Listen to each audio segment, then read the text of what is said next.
Se trata entonces de, en esta clase, hablar sobre la historia clínica psiquiátrica, que en general no tiene mayor variación con la historia clínica médica tradicional, ¿no? Muchos de los componentes de la historia clínica psiquiátrica pues son los mismos de la historia clínica médica.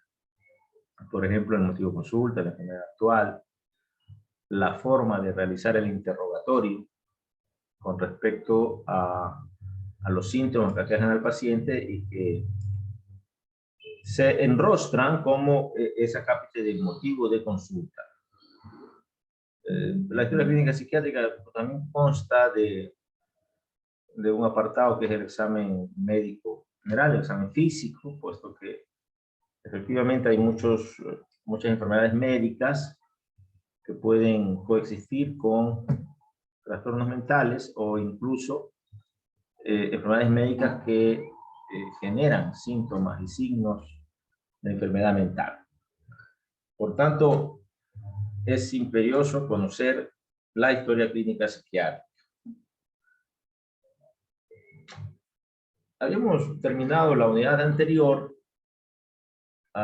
haciéndoles caer en cuenta que los psiquiatras cumplimos nuestro trabajo en una parte de la historia clínica. Ya vamos a ver cuál es apenas un ítem de 10 componentes que tiene la historia clínica psiquiátrica, que se llama la exploración psiquiátrica o exploración psicopatológica, evaluación psiquiátrica, evaluación psicopatológica o estado mental, o evaluación del estado mental. No es sino, quizás la parte más importante de nuestro trabajo, esa parte de la historia, que casualmente tiene como objetivo, primero, conocer cuáles son las funciones mentales y luego saber cómo la evaluamos. Y sobre esa base, encontrar allí signos y síntomas que después van a ser organizados para llegar a un síndrome, hacer diagnóstico diferencial y sacar el diagnóstico definitivo. Habíamos revisado cuáles son entonces esas funciones mentales. Son 21 dianas semiológicas que tenemos en ese sentido. E insistir, quizás por última vez, que si la neurobiología predomina en homeostasis, pues el hombre va a funcionar bien mentalmente. Dormirá bien, tendrá buen apetito, sus funciones cognitivas estarán estables, su pensamiento pues será fluido, coherente, no habrán alucinaciones, tendrá buen estado de ánimo, ganas de hacer las cosas, energía para hacer las cosas, estará en capacidad de tomar decisiones sobre la base de analizar situaciones, un funcionamiento mental idóneo también se observa desde la presentación personal del paciente, aseado, higiénico, adecuadamente vestido, en fin. Entonces, ese es el siguiente objetivo de esta nueva unidad, que ustedes aprendan a evaluar mentalmente al paciente, y para eso deben conocer cuáles son las dianas semiológicas, funciones mentales, y cómo evaluarlas. Y eso dentro de la historia clínica psiquiátrica. Cada función mental, de acuerdo a cómo la vamos a revisar someramente desde la próxima clase, tendrá un concepto que nos permitirá orientarnos sobre esa base conceptual para entender su psicopatología. Por ejemplo, ese concepto de conciencia, concepto de raciocinio, lo abordaremos en su momento detalladamente. Efectivamente, vean ustedes, la historia clínica psiquiátrica tiene 3 partes. La anamnesis, que en ese sentido, igual que la historia clínica médica, decíamos, el examen físico, que implica la revisión de aparatos y sistemas, y además del examen neurológico elemental. Y claro, luego los exámenes complementarios, donde pues se usan también laboratorio y en ocasiones, claro, algo más específico, técnicas de neuroimagen y por último, podremos utilizar nosotros los famosos test o herramientas diagnósticas, ¿no? El test de depresión de Hamilton, la escala de Hamilton de ansiedad, el inventario multifásico de personalidad. Existen algunos y en alguna clase específica al final del curso abordaremos los más usados. Pero en esta clase vamos a detenernos sobre todo en la anamnesis. Vean ustedes, como les decía, tiene 10 componentes. Empiezan con los datos generales, sigue con los antecedentes patológicos personales del paciente, los antecedentes patológicos familiares, los hábitos, pues en esto yo digo muy parecido a la historia médica general, el motivo de consulta con la enfermedad actual, que insisto, pues esto es exactamente igual, no demandará mayor comentario. La historia de la enfermedad es un acápite quizás particular de la historia clínica psiquiátrica, porque sin duda nos interesa, qué sé yo, en una persona de 50 años, si la historia nos revela que su primer episodio depresivo fue a los 15 años, tenemos que registrarlo así y tenemos que abordar qué tiempo duró esa depresión, cuáles fueron las características sintomáticas de esa depresión, qué tratamiento se usó, cómo remitieron los síntomas, en definitiva, ¿no? Y si son varios episodios, pues registrar cada episodio dependiendo de el ciclo vital, en qué momento de su biografía el paciente desarrolló estos episodios depresivos. Luego viene la historia personal, interesante porque la gente piensa que la historia personal inicia desde el momento del nacimiento. En psiquiatría la historia personal comienza desde el momento de la concepción. Tendremos que indagar, claro, si fue un embarazo planificado, si vino dentro de un contexto de un hijo deseado, o si fue, como dicen por ahí a veces los hijos, producto de un accidente, que luego demandó pues, que se forme una familia más por compromiso que por otra relación, si fue ese embarazo adolescente. Y luego, claro, toda la biografía del paciente se aborda en esto, ¿no? Tenemos que preguntar si caminó al año de edad, que en promedio, en la historia evolutiva, en el neurodesarrollo, el hombre comienza a caminar al año de edad. Si comienza a caminar a los 3 años, posiblemente tengamos un caso ya de retardo mental. Asimismo, si tuvo problemas para estructurar el lenguaje, hasta los 3 años, un niño normal ya habla bastante bien, pero si esto se presenta a los 5 o 6 años, tendremos ya ahí indicadores de problemas mentales. La historia familiar, no solamente lo relacionado con los antecedentes patológicos familiares, sino más bien la estructura de la familia del paciente, la actividad económica de los padres, la capacidad o la atención en derechos, en servicios básicos, la historia de trabajo del paciente, de sus familiares, la relación, cómo se lleva el paciente con su padre, con su madre. Hoy tuvimos un caso muy interesante de un paciente que ha sido resentido con su padre toda la vida y recién está aflorando, con un trastorno de conducta, lo trae una psiquiatra. Lo que vimos era eso, ¿no? Un paciente que no quiere al padre y más bien lo odia. Y en ese contexto acontecen síntomas y signos. Y por último, la evaluación del estado mental, que sin duda es en lo que nos vamos a detener ahora, que es lo que nos interesa que quede bastante claro. Entonces, otra forma es lo mismo, en otras palabras, los componentes de la historia clínica psiquiátrica con el examen físico general, todo lo que vimos, pero en el centro y grandota, ¿verdad? La valoración Doctor, psicopatológica. dijo que le tomo un ratito, doctor. Dígame. Es que se le está cortando bastantito el internet en estas últimas 2, 3 diapositivas. Así. Es verdad, si no se le escucha. Se escucha como robótico, no sé, súper raro. Claro, ¿no?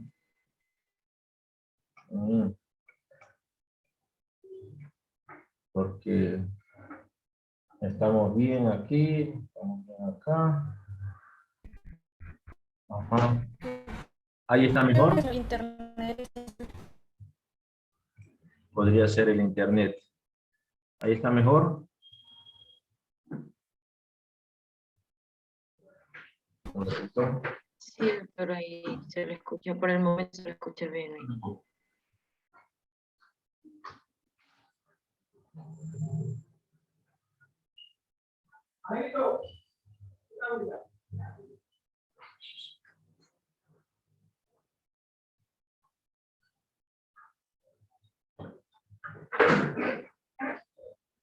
Listo. Ahí creo que está mejor, ¿no? Bueno. Decíamos que más de lo mismo. Claro. Más de lo mismo. Sí está como una señal de... sí. Y claro, la valoración psicopatológica en el medio, sí grandota para que evidenciar que es la parte más importante que tenemos en la historia clínica psiquiátrica, ¿no? A los profesionales cancheros, solo valorando mentalmente, cumpliendo este punto, somos capaces de llegar a un diagnóstico, pero realmente hay que hacer todo el proceso. La historia clínica psiquiátrica es la base para llegar al diagnóstico de la enfermedad. Recuerden ustedes, esto como una pirámide, en donde en el ápice de la pirámide está el diagnóstico definitivo. Pero este diagnóstico definitivo sale de una serie de diagnósticos presuntivos, que a su vez salen de la agrupación sindrómica. La agrupación Doctor, se le sindrómica. está quedar el... Dígame. ¿Aló? ¿No está bien? Ahora otra vez es el título. Ah, caramba. Tengo buena señal. Está completa la señal.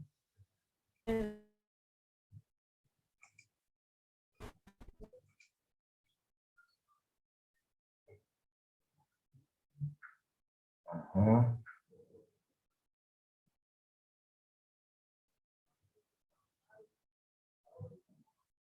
Sí, yo creo que estaba conectado a otra línea.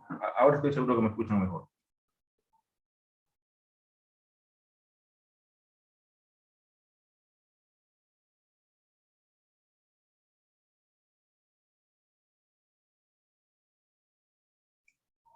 ¿Ahora sí me escuchan? Sí, doctor. Y ahora creo que está mejor. Sí.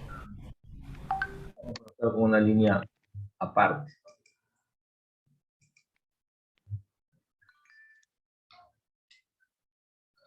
Sí, decíamos que la historia clínica psiquiátrica definitivamente es la base para llegar al diagnóstico y que esto es una especie de pirámide donde el diagnóstico definitivo, ¿verdad?, sale de una serie de diagnósticos probables o presuntivos que a su vez se originan de la agrupación sindrómica que a su vez sale de los signos y síntomas encontrados en la historia clínica. Es decir, una buena historia clínica nos da un sinnúmero de signos y síntomas aleatorios, desorganizados, por aparatos, por sistemas, en este caso por función mental, que evaluemos. Y después de eso, tenemos que organizar en síntomas. Al igual, esto es exactamente igual a lo que pasa en medicina general. Y una vez que hay síndromes, pueden haber 6, 8 síndromes, es necesario agrupar los similares en agrupaciones sindrómicas, a efectos que queden solamente 2 o 3 grandes síndromes que nos dirían potencialmente los diagnósticos presuntivos. Y a través de la técnica de diagnóstico diferencial, por esto no puede ser esta enfermedad, por esto es la de acá, llegamos al diagnóstico definitivo del paciente. Normalmente esto, claro, lo haríamos en condiciones ideales en la práctica, en el hospital psiquiátrico. Acá no tenemos hospital psiquiátrico, pero a veces con nuestros estudiantes lo hacíamos en nuestra consulta y se entrenaban, ¿no? Pues ahora con todo esto que estamos viviendo, tenemos ese vacío. Pero en cambio, entiendo que ustedes hacen mucha práctica en otras especialidades y en definitiva es lo mismo, ¿no? Es decir, este es el método científico, hacer una buena historia clínica, abstraer signos y síntomas de esa historia clínica, organizarlos en síndromes, luego agrupar los síndromes para que solamente existan 2 o 3, y de allí sacar diagnósticos presuntivos o probables, y finalmente, por la técnica del diagnóstico diferencial, llegar al diagnóstico definitivo, que es base, porque si llegamos a un buen diagnóstico, pues acertaremos el tratamiento. Si nosotros vamos a diagnosticar una depresión y se trata de un trastorno esquizoafectivo, el tratamiento que vamos para la depresión no va a solucionar el problema y el paciente seguirá enfermo. Entonces, esto en general en toda la historia clínica de todas las especialidades. Los datos generales igual son muy parecidos, vean ustedes todos los datos de nombres, lugar y fecha de nacimiento, el domicilio, el nivel de instrucción, la religión, la edad, el sexo, la procedencia, el estado civil, la ocupación o profesión, la fecha de inicio de la sintomatología, el número de historia clínica, los antecedentes patológicos personales, no solamente psiquiátricos, también clínicos, por supuesto. Investigar el paciente hipertenso, diabético, por el fenómeno de las interacciones medicamentosas que hay que conocer. Los antecedentes patológicos familiares, clínicos y psiquiátricos igualmente. En psiquiatría son importantes los antecedentes jurídicos, sobre todo en psiquiatría forense, y los hábitos del paciente, es decir, si toma alcohol, si consume tabaco, si usa drogas de abuso, o si está tomando cualquier medicamento que tome para sus enfermedades clínicas, o si ya tiene un manejo psiquiátrico, si está tomando psicofármacos. Y todo eso hay que registrar en la historia clínica, por supuesto. Luego pasamos a la cápita del motivo de consulta y la enfermedad actual. El motivo de consulta, el paciente le puede decir, doctor, vengo porque no estoy durmiendo bien. Y claro, ese síntoma entra como motivo de consulta y aquí entra a esta hermenéutica, ¿verdad? Esta licuadora de semiología que clásicamente son 8 preguntas. Las 8 preguntas de los signos y síntomas de medicina general. Es decir, igual si el paciente viene con un vómito. Por ejemplo, Shailí Gorosabel, está por ahí. Sí, doctor. Aquí estoy. Prende su cámara. Vamos a conversar un ratito con usted. No le escucho. ¿Qué? ¿Ah? Prenda su cámara. No puedo prenderla, doctor. Es que estoy en el trabajo. Ah, caramba. Entonces vamos con Natalie Nicole.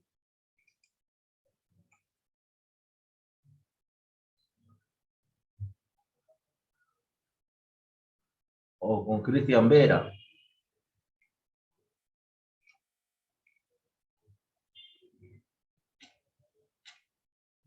A ver. Cristian Vera, ¿estás ahí? Se están conectando sin escuchar la clase. Qué bonito. A ver, ¿sí vieron? Eso ya queda registrado aquí. Shailí. Shailí Gorosabel. Dígame. Dígame. ¿Usted conoce cuáles son las preguntas típicas que se hacen en la historia clínica de medicina general en este apartado de la enfermedad actual. ¿Cuáles son?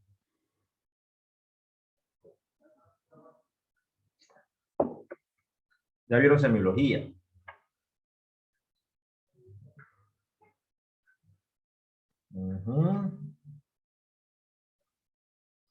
Ok, en la enfermedad actual básicamente se deja al paciente que desarrolle qué síntomas ha presentado con sus propias palabras, desde cuándo inician los síntomas, cuándo iniciaron ¿Desde los cuándo? síntomas, qué es lo que...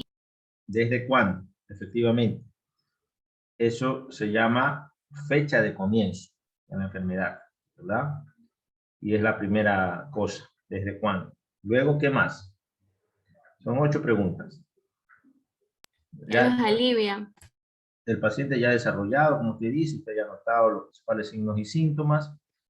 Y luego, claro, El tiempo de duración de cada síntoma. la evolución. Muy bien. Segunda pregunta. ¿Qué más? ¿Qué más le preguntaría? Es decir, yo vengo con insomnio. Usted me pregunta La frecuencia. ¿desde cuándo? Entonces yo le digo, sí, doctora, hace 15 días que no estoy durmiendo bien. Y usted luego me habla de la evolución. Dice, pero desde el primer día hasta ahora, eso ha persistido en intensidad. ¿Cómo ha sido la intensidad? Si al inicio no dormía 2 horas, después 3 horas, o simplemente no duerme nada y tiene 15 días que no duerme. Yo le digo, sí, al inicio fueron apenas 2 horas, pero luego de 4 o 5 días ya eran unas 4 horas, y luego ya eran 6 horas, y anoche no dormí nada, doctora. La evolución, y la registra tal cual. Y luego, ¿qué pregunta le haría? Son 8 clásicas. Si tiene algún síntoma acompañante, ¿no, doctor? Perfecto. Síntomas acompañantes es una tercera pregunta. ¿Y esta molestia? Ya, también si la paciente llegaría a presentar algún dolor, preguntarle si ese dolor se le Síntomas. irradia a otra parte del cuerpo.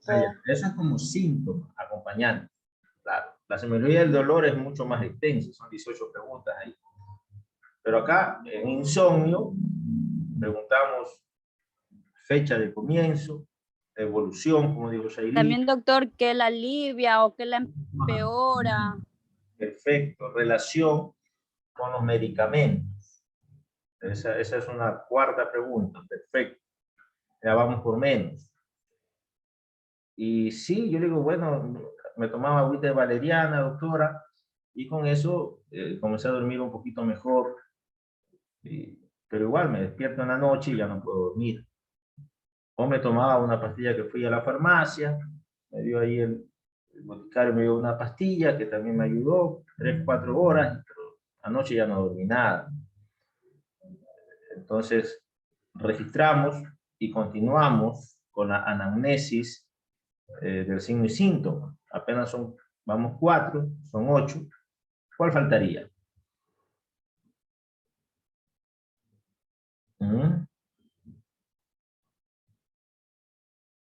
¿Quién se acuerda? ¿Qué dice César Silva, que está por ahí?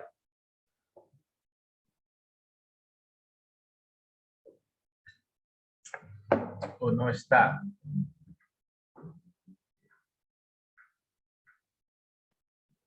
Ya hemos dicho la fecha de comienzo, hemos dicho la evolución, hemos dicho los síntomas acompañantes y hemos dicho la relación con los medicamentos. Hay una pregunta básica que no pueden olvidarse, futuros médicos. Y esa pregunta básica se la ve en todas las especialidades médicas. Se llama la causa. ¿Aló? Causa. ¿Sí me escuchan? ¿O no me escuchan? Sí, doctor, lo escuchamos.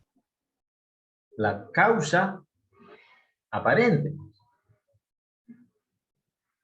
¿Tiene algún pretexto por el que no esté durmiendo bien? ¿O cuál cree usted que es la causa para que usted no esté durmiendo bien? ¿Hay alguna razón que usted piense que le ha provocado este insomnio? ¿Sí o no que eso se pregunta en sismología en todas las materias? ¿O estoy errado? ¿Mm?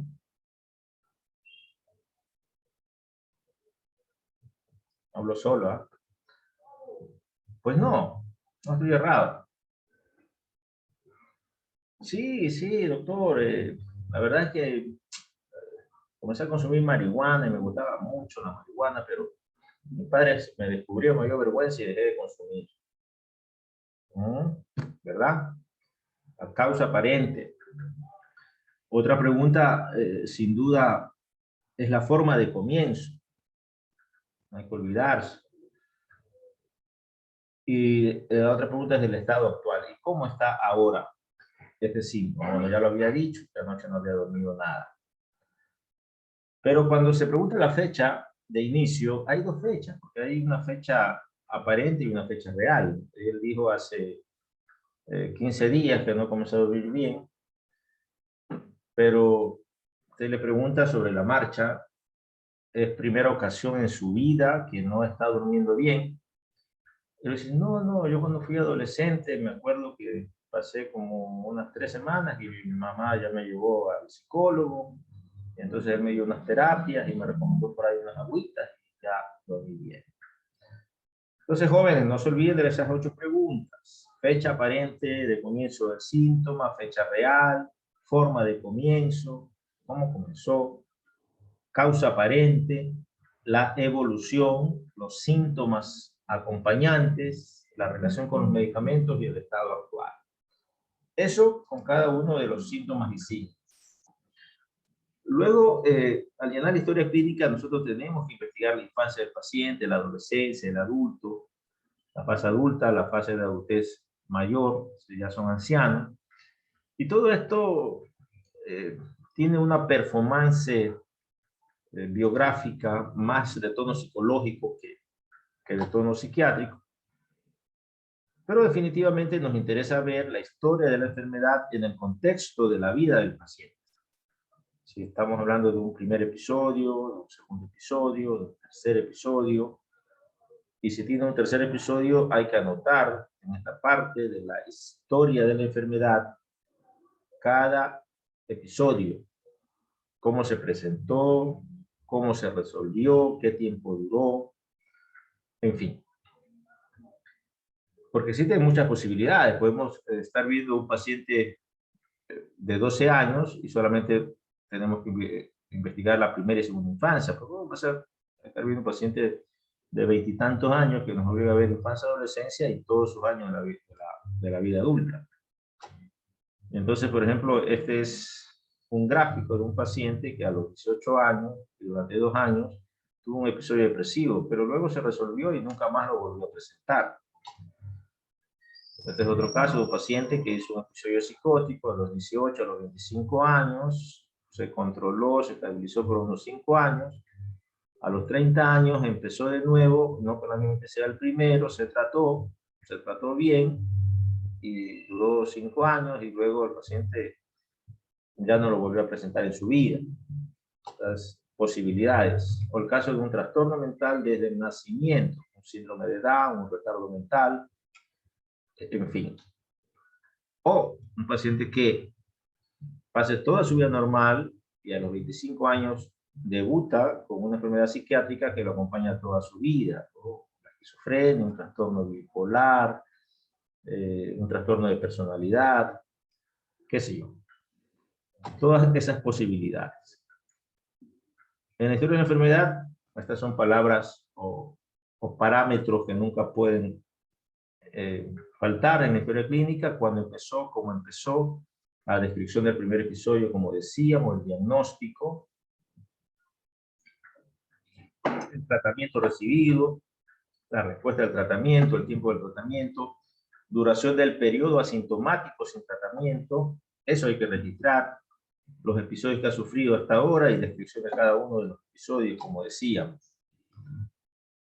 En la historia personal, la dinámica concepcional fue un embarazo planificado en el contexto que fue concebido ese paciente, el desarrollo del embarazo de la madre, los factores externos, si sus progenitores consumían algún tipo de sustancias antes o durante el desarrollo del embarazo y la concepción, si el alumbramiento fue a través de un parto normal o cesárea, si hubo dificultades al momento del parto, por la posibilidad de que el paciente presente el clásico sufrimiento fetal con, evidentemente, hipoxia cerebral y lesiones cerebrales irreversibles. Si lactó al nacer, si lloró al nacer, el desarrollo psicomotor del recién nacido, lo que decíamos, si caminó al año, si ya hablaba bien hasta los 3 años, si controló esfínteres, si todo su desarrollo, el neurodesarrollo durante estos primeros años de vida es crucial para identificar diagnósticos futuros. Y bueno, en la historia personal, ahora sobre todo vacunas, carencias afectivas, frustraciones, si tuvo alguna enfermedad en la infancia, a los cuantos años empezó a estudiar, algún tipo de dificultad en la escuela, el funcionamiento laboral, el paciente está trabajando y en su trabajo cumple a satisfacción las actividades, porque muchos de nuestros pacientes, francamente, tienen una disfunción laboral en el contexto de una enfermedad mental, ¿no? Los adictos que se escapan del trabajo, los adictos que llegan tarde o que no llegan a trabajar y a cada rato están llamándole la atención o botándolos del trabajo, o incluso lo deja la esposa, el funcionamiento familiar, el funcionamiento social en general. No toda la vida es trabajo, de familia, hay que hacer deporte, hay que tener hábitos positivos, en fin. KIT. En la historia familiar, lo habíamos dicho someramente, nos procuramos conocer la edad del padre, su instrucción, la ocupación, si se trata de un profesional o si se trata de un hombre culto, trabajador, albañil, o si es un médico, o si es un abogado, importante, igual con la madre, la dinámica familiar, si el padre y madre se han llevado bien, o si han sido personas que han discutido mucho, que ha habido traumatismos psicológicos, agresión verbal, agresión física, la relación del paciente con los familiares, consumo de sustancias, identificar factores psicosociales patógenos como los que habíamos visto someramente en la clase, migración, pobreza, etcétera. Si ha habido un caso de abuso sexual. Hoy vi un caso de Loja, me trajeron una niña por abuso sexual, por orden de fiscalía. En fin. Pero esta es la clave, quizás la esencia de esta clase se basa en la posibilidad de que nosotros conozcamos muy bien cómo evaluamos mentalmente a un paciente. Para evaluar mentalmente a un paciente tenemos que estar claro que hay 21 funciones mentales. Y ya la decimos, ¿verdad?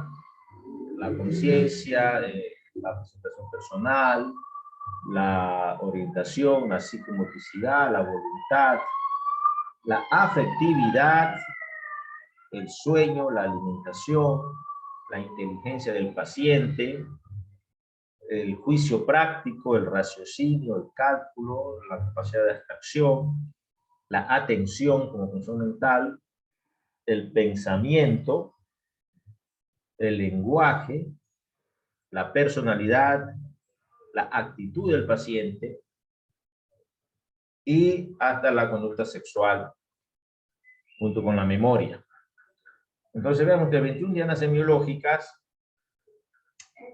aquí vamos a tratar de manera general, decirles cómo se la evalúa. La conciencia, pues, hay 3 formas de evaluar al paciente, tres maneras. Hay unas funciones mentales que son objetivas, que no tenemos que preguntar nada porque el médico las está viendo. Otras, en cambio, son susceptibles de evaluarlas a través de un instrumento diagnóstico, el famoso Mini Mental Test. Es muy bueno para evaluar sobre todo memoria, lenguaje, cálculo, también orientación. Y las últimas, un grupo de funciones mentales que sí tenemos nosotros que hacer un interrogatorio. Y si hay signos y síntomas, aplicar esta semiología de las 8 preguntas que se dan a la hora de hacer la anamnesis. Entonces la conciencia es objetiva, porque si el paciente no está lúcido y está en coma, pues evidentemente no podemos evaluar ninguna función mental, si está estupuroso o si está somnoliento. El aspecto de la presentación personal, pues realmente se ve y a veces se huele. Los pacientes psiquiátricos a veces huelen muy mal, que no se bañan. La sensopercepciones es muy amplia, pero el síntoma madre de aquí son las alucinaciones y las más frecuentes son las auditivas. Por tanto, la pregunta que solemos hacer es si escucha voces. Y el paciente nos va a decir si sí o si no. Y si dice sí, si escucho voces, el médico está obligado a preguntarle qué le dicen las voces. Que me mate, que no valgo, que soy estúpido, en fin. Y eso registramos. La orientación la evaluamos con el Mini Mental Test.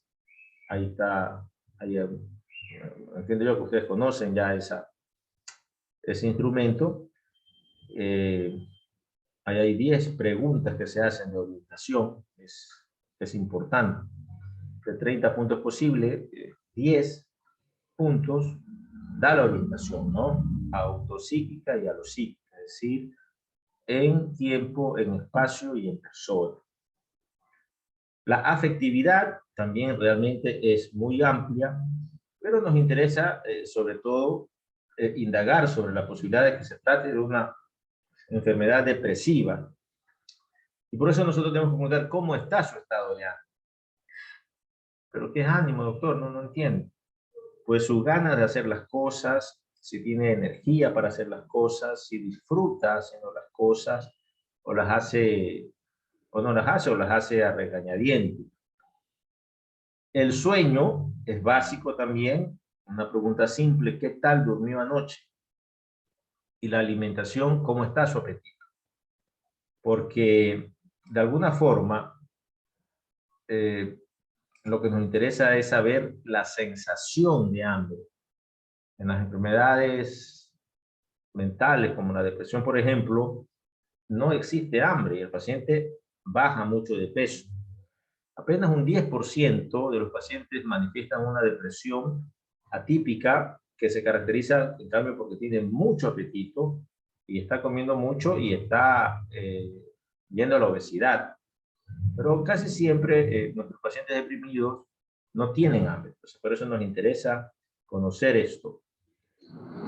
El juicio práctico es un elemento, es una función mental del área cognitiva, lo evaluamos a través de una situación hipotética, preguntándole al paciente, por ejemplo, ¿usted qué haría si de pronto se despierta y se encuentra que está en el aeropuerto de la ciudad de Quito con un solo dólar en el bolsillo? ¿Qué haría usted?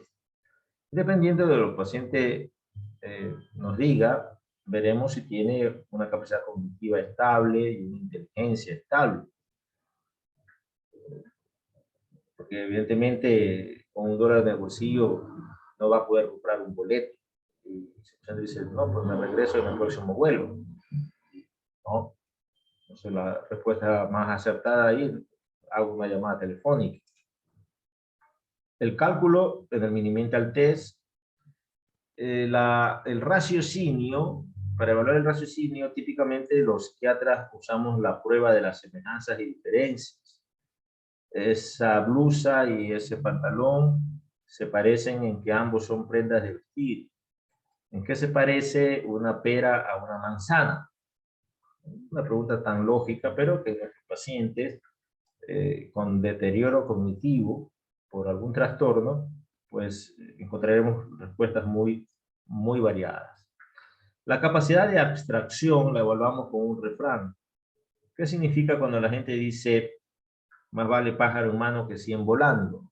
En ese momento, el paciente, mientras atiende la pregunta y mientras se concentra, nosotros estamos evaluando la integridad de un montón de circuitos cerebrales.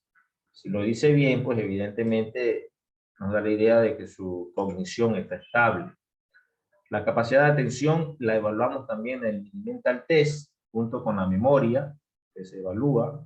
Atención y memoria son dos funciones mentales que van de la mano, y por tanto se evalúan en el mini mental test.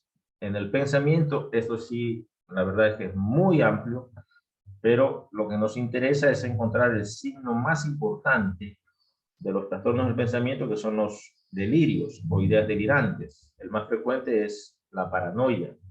¿Tiene usted enemigos? ¿Tiene gente que le quiere hacer daño? El lenguaje también se evalúa en el mini mental test. Para evaluar la personalidad, típicamente hacemos 3 preguntas. La primera de esas es cómo se describe usted como persona, y usted registra lo que el paciente le dice. Luego le podemos preguntar quién lo conoce bien a él. Puede ser mi mamá. Y si yo le pregunto a tu mami, ¿cómo eres tú como persona? ¿Qué me diría ella? No, pues me diría lo contrario. Entonces, de ahí vamos teniendo una idea de aspectos de manipulación, de trastornos de personalidad del paciente. Y por último, su sexto sentido, cómo lo ve como paciente psiquiátrico, en el sentido de que si la actitud que es objetiva, si colaborador, reticente, o está manipulando. La actitud definitivamente es una parte del examen del estado mental que muchas veces un psiquiatra no entrenado puede caer, ¿no? Un paciente mentiroso que viene a la consulta un poco forzado. Nosotros tuvimos la semana pasada el caso de un paciente que vino y me pide directamente que lo ingrese a una clínica de adicciones, que estaba consumiendo y cosas así. Y claro, el paciente yo lo veía muy suspicaz, muy calculador, muy manipulador, y al final identifiqué que parece que era un adicto que estaba robando por las calles, y había salido en algunos videos y lo estaba buscando a la policía. Entonces quería que yo ingrese a una clínica como para esconderse allí y procurar zafarse de sus líos legales, ¿no? Entonces la actitud es algo que en el examen del estado mental tenemos siempre que tenerla presente. La psicomotricidad es objetiva, ¿no? El paciente se mueve o no se mueve, está pasivo, está hiperkinético, está inquieto, tiene tics o tiene la presencia de elementos de agitación psicomotriz, que en un momento se eleva, se pone colérico, o no, ¿no? Simplemente se mantiene pasivo. La voluntad, jóvenes, me gusta mucho más explicarla en una clase independiente, pero al final la voluntad es la capacidad de tomar decisiones apropiadas y coherentes con el escenario que el paciente. Casi siempre es objetiva también. La inteligencia, se puede aplicar un test de inteligencia, pero es objetiva, pues el paciente ha hecho ha dado bien la prueba de la abstracción, del raciocinio. Si el paciente contesta bien el mini mental test en todo su esplendor, pues efectivamente es objetiva, pero se puede aplicar un test de inteligencia para medir el coeficiente intelectual en ocasiones. Y por último, la memoria mini mental test. Aquí hay 4 por 5, 20 funciones mentales. Falta la conducta sexual, que francamente se recomienda no evaluarla en el examen médico general por obvias razones. Entonces hay cosas muy, pero muy delicadas en esa área. Bien, jóvenes, dentro del microobjetivo, esto es efectivamente que ustedes puedan hacer una historia clínica psiquiátrica. Yo creo que al final del segundo parcial, ese será un trabajo que ustedes puedan hacer una buena historia clínica psiquiátrica, ejecutando la exploración del estado mental del paciente, describiendo la fenomenología con terminología médica de la especialidad, abstrayendo los signos y síntomas que presentó el paciente evaluado, a fin de establecer posibles diagnósticos presuntivos en consideración de los síndromes encontrados. Entonces, jóvenes, esto en relación a la historia clínica, y nosotros vamos